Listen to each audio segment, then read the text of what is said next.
स्वागत है आप सभी का आपके अपने चैनल गणित मंत्रा थ्री पे। साथियों, आज मैं आप सभी को क्लास 10th का एक मोस्ट इंपॉर्टेंट टॉपिक यानी कि समीकरण को दो चार वाले रैखिक समीकरण को विलोपन विधि से हल करना सिखाऊंगा। ये प्रश्न आपको इस मेथड से आपको एग्जाम में दो चार वाले रैखिक समीकरण हल करने के लिए मिलेगा। मैं आपको बता दूं कि दो चार वाले रैखिक समीकरण को हल करने का विलोपन, प्रतिस्थापन, वज्र गुणज, चार पांच विधियां, ग्राफिक चार पांच विधियां होती है। सबको बारीकी से सीखेंगे। आज जो हमारा फर्स्ट विधि होगा वो होगा विलोपन विधि। आइए सवाल मैं आप सभी के सामने देता हूं और कैसे बनाते हैं वो चीजों को सीखिएगा। सवाल हमारे पास है कि ट्यूशन यहाँ पे यह है मेरे साथियों कि आपको विलोपन विधि से चीजों को हल करना है। देखिए विलोपन विधि क्या होता है वो सीखिएगा। विलोपन विधि क्या है कि यहाँ में से आपको किसी एक को विलुप्त करना होगा। अच्छा, विलुप्त क्या होता है? मतलब कि यहाँ से आपको गायब करना होगा। अब गायब अपने से तो होगा नहीं, उसका कुछ नियम होगा, उसका कुछ मेथड होगा कि यहाँ से चीजों को कैसे हटा सकते हैं। आपको यहाँ पे दो चार वाले रैखिक समीकरण, मतलब इसमें एक एक्स दिख रहा है, एक वाई दिख रहा है। यहाँ भी आपको एक्स दिख रहा है, एक वाई दिख रहा है, दो समीकरण दिया हुआ है, ये सब चीजें दिख रहा है। तो आपको विलुप्त करना है तो कैसे विलुप्त करेंगे? तो देखिए कंडीशन यहाँ पे ये है कि आप चाहे तो x को हटा दीजिए यहाँ से, चाहे y को हटा दीजिए, तो डायरेक्ट तो हटेगा नहीं। करना क्या है वो समझिएगा मेरे साथियों। जैसे आपको मन करे कि x वाले को हटाना है तो x क्या है, तो 2x और 5x है, ऊपर नीचे लिख लो। मेरे भाई अगर किसी का मन करे कि हम y वाले को हटाएं तो 3y और 2y है। जौन आपको आसान लगे आप उसको हटा सकते हैं, इसमें कोई दिक्कत नहीं। अच्छा, हटाना है तो क्या करना है वो ध्यान से समझिएगा। एक्स के आगे 2 3 था वो लिख दिया, जो जो था वो हम लिख दिए। ये एक्स वाला है, ये वाई वाला है। अगर किसी को एक्स को बराबर करना है तो क्या करेंगे? किसी को वाई को बराबर करना है तो क्या करेंगे, समझिएगा। तो अगर कोई कहता है कि हमें यहाँ से एक्स को हटाना है मेरे साथियों, एक्स को यहाँ से विलुप्त करना है, तो देखिए ये एक्स वाला ऊपर नीचे जो मान दिख रहा है गुना कर देना है। तो देखिए दोनों में गुना करना है। क्या गुना करना है? तो ऊपर वाला नीचे गुना करना है, नीचे वाला ऊपर। फिर से ऊपर वाला नीचे, नीचे वाला ऊपर, गुना करिए, 5 दूना 10, 5 दूना 10। देख लीजिए मेरे साथियों, दोनों जो हो गया वह बराबर हो गया। यहां भी करेंगे तो ऊपर वाला नीचे, मतलब ऊपर 2 और नीचे 3, ऊपर वाला नीचे, नीचे वाला ऊपर, 3 दूना 6, 3 दूना 6। आप जाकर देख रहे हैं कि दोनों जो हो गया मेरे साथियों वह बराबर हो गया, और यहां से आप चीजों को विलुप्त कर सकते हैं। कैसे? मैं बोलूं कि ऊपर भी 10 है और नीचे भी 10 है। ऊपर 10 मान लिया जाए प्लस में है तो अपने मन से नीचे 10 दे देंगे माइनस में, 10 में से 10 गया 0, मतलब काट सकते हैं। यहाँ भी मैं करूं 6, एक प्लस में एक माइनस में कर दूं, खत्म, 0 खत्म। मतलब यहाँ से ये समझ में आया कि आप जिसको चाहे उसको विलुप्त कर सकते हैं। कैसे कर सकते हैं वो भी मैं आपको सिखा दिया। तो चलिए अब इसको इरेज करते हैं और बेहतरीन ढंग से आप समझने का प्रयास कीजिएगा। फर्स्ट ऑफ ऑल क्वेश्चन रहेगा, आपको उतार लेना है और उसके बाद हल लिखना है। मेरे भाई ये समीकरण एक है तो आप इसका नंबर 1 कर दीजिएगा, और दूसरा है तो इसका दूसरा समीकरण नाम दीजिएगा। पहला काम आपका यही है कि जब दो समीकरण है तो दोनों को आपको उसका नाम देना है, नंबर 1 और 2 देना है। बताओ अगर हमें एक्स वाला बराबर करना है तो यहाँ वहां का गुना करेंगे, वाई वाला करना है तो क्या? अगर हमें वाई बराबर करना है तो इसके वाई के आगे 2 है तो ऊपर में 2 से गुना करेंगे, नीचे में इसके वाई 3 है, ऊपर वाला नीचे, नीचे वाला ऊपर, गुना करेंगे। अब यहाँ लिखेंगे गुना करने पर, गुना करने पर क्या होगा वो चीज देखिएगा।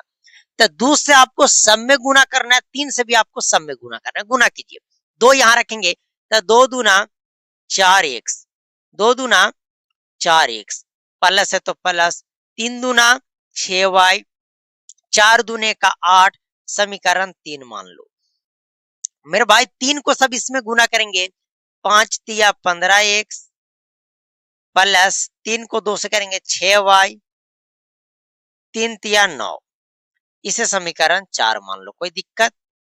बस आपको हम यहाँ पे देख रहे हैं कि हमारा x जो है, y जो है वो बराबर हो गया। अगर कोई x वाले के गुणांक से गुना करते तो x वाला टर्म बराबर होता, हम यहाँ पे y वाले से गुना किया तो हमारा y टर्म बराबर होगा। तो समीकरण ये मेरे भाई 3 आया और 4 आया।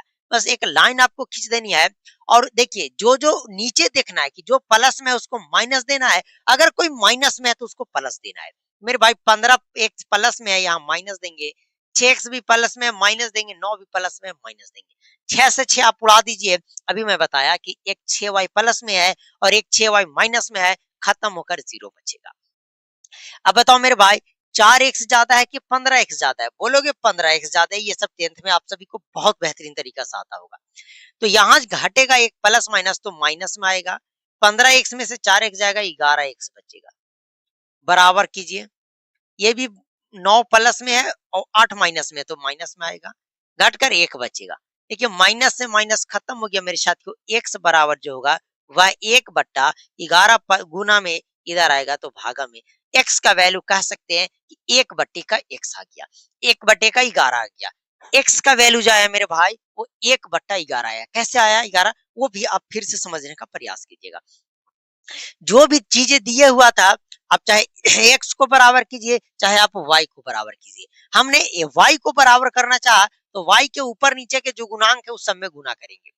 गुना करने के बाद जो आया, नीचे अगर माइनस है तो प्लस देंगे, प्लस है तो माइनस देंगे। ऑफ कोर्स आपको समझ में आ ही गया होगा। अब x का वैल्यू जो मेरे भाई वह 1/11 आया। अब x का वैल्यू नहीं, हमें x और y दोनों का वैल्यू निकालना है। तो अब 1/11 चाहे तो समीकरण 1 में रख दीजिए, 2 में रख दीजिए, 3 में रख दीजिए, 4 में रख दीजिए, किसी में रख दीजिए, आपका आंसर सेम आएगा। बट मेरा सजेशन मानिएगा तो चाहे तो आप 1 में रखिए चाहे तो 2 में रखिए। काहे कि 3 और 4 जो है गुना होकर थोड़ा बड़ा हो गया है। तो मेरे भाई हम यहाँ लिखते हैं x का मान समीकरण 1 में रखने पर, x का मान समीकरण 1 में रखने पर। अच्छा समीकरण 1 हमारा था क्या? तो बोलोगे कि समीकरण 1 था 2x प्लस 3y और बराबर का 4। यही था हमारा समीकरण फर्स्ट। जहां जहां x दिखेगा मेरे भाई वहां 1/11 पुट करना है। चलिए यहाँ पे 2 है तो 2 गुना x का मान आपको क्या रखना है 1/11। चलिए हम लोग रख दिए 1/11 प्लस 3y बराबर 4। यहाँ तक किसी को कोई दिक्कत? कोई दिक्कत नहीं। मेरे भाई गुना हो जाएगा 2 एकम का 2 और बट्टा 11 प्लस 3y बराबर 4। बताओ इसके नीचे कुछ नहीं तो 1 हो जाएगा। 11 और 1 का एलसीएम सबको पता है 11 होगा। यहाँ 2 है तो 2 ही हो जाएगा और 11 एकम 11 3 33 y हो जाएगा बराबर 4। अब कोई ऐसे यहाँ पे 33y कैसे आया? मेरे भाई 11 और 1 का एलसीएम 11 होगा। 11 11 एक बार में कट जाएगा तो 2 एकम 2, 1 11 को 11 बार में काटेगा, 11 तिया 33 होके यहाँ आ जाएगा बराबर 4। अब बताओ इसके नीचे कुछ नहीं तो 1, तिरछा तिरछी गुना, तो 1 में 2 से करेंगे 2 प्लस 33 y, 11 चौके 44। अब देखिए अब क्लास 10th में तो इतना तो आपको क्लियर होगा कि प्लस माइनस क्या होता है, माइनस प्लस क्या होता है, या फिर जब अगर कोई गुना में है तो बराबर के दूसरी तरफ जाकर किस चीज में बदलेगा। अगर इतना भी मैथ्स में वीक है और क्लास 10th में है तो बहुत दिक्कत है। आप जाकर पहले बेसिक चीजों को पढ़ सकते हैं आप हमारा गणित मंत्रा चैनल से। ओके, ये प्रॉपर क्लास 10th के लिए है। अब बताओ मेरे भाई ये 2 प्लस में होने जाएगा तो माइनस में हो जाएगा, तो 33y बचेगा, तो 44 माइनस 2, तो 33y जो होगा मेरे भाई वो घटेगा तो 42 के बराबर होगा। अब y बराबर क्या होगा? तो 42 33 गुना में इधर आएगा तो भागा में 2 से कट जाएगा, 3 से कट जाएगा, 3 से कटेगा 3, 14 तिया 42, 11 तिया 33। मतलब x का वैल्यू जो आया मेरे भाई वह 1/11 आया, y का जो वैल्यू आया वो 14/11 आया। हम लिख सकते हैं यहाँ पे, हम यहाँ पे एक बॉक्स बना देते हैं कि अतः x बराबर 1/11 और y बराबर 14/11। आई होप आपको विलोपन विधि से आसान कोई विधि है ही नहीं मेरे भाई x और y का वैल्यू निकालने के लिए दो चर वाले रैखिक समीकरण को। यही था फुल प्रोसेस। और यकीन मानो ये प्रश्न अगर आपके एग्जाम में आते हैं तो पूरे 5 नंबर या 2 नंबर के आसपास देखने को मिलेगा। तो आप इसे अच्छा से एक बार रिवाइज करके जाइएगा। अगर कोई मेथड भूल गए होंगे तो उनके लिए तो वेस्ट है। तो आई होप आपको वीडियो आज का लेक्चर अच्छा से समझ में आया। मिलते हैं आप सभी से अगले टॉपिक में। ओके।